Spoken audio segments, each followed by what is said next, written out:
Nalaman ko yung salted egg shrimp sa KMJS. Tapos nakatikim ako sa Seafood Island sa Tecno habang nagtatrabaho ako doon. Pero yung salted egg shrimp na gagawin ko ngayon, iba siya sa Seafood Island. Kasi sa Seafood Island, para siyang breading na makapal kapit na kapit doon sa shrimp. Pero sa akin, para lang siyang sauce.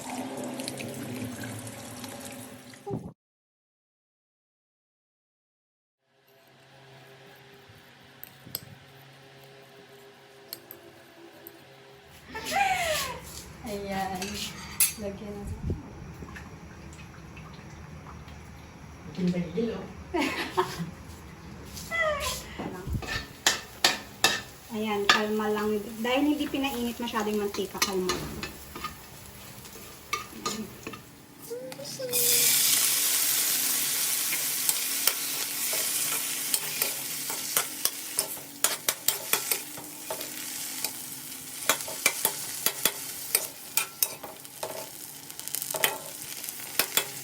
Saan ka dito?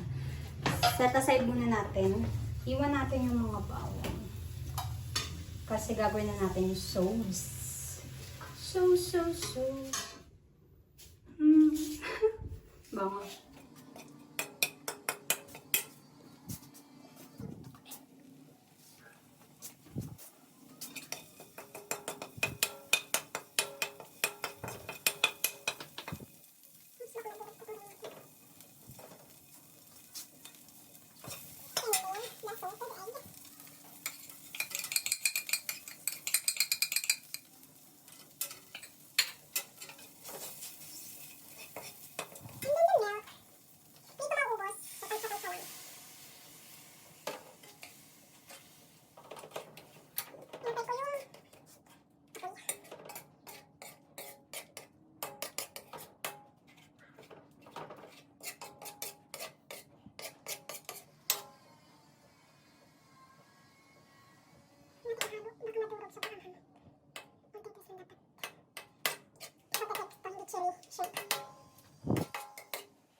Tapos, isasama na.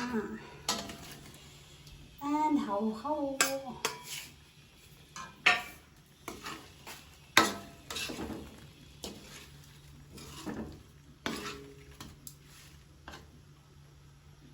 Ito, toppings lang mamaya. Oops, may naligaw pang isa.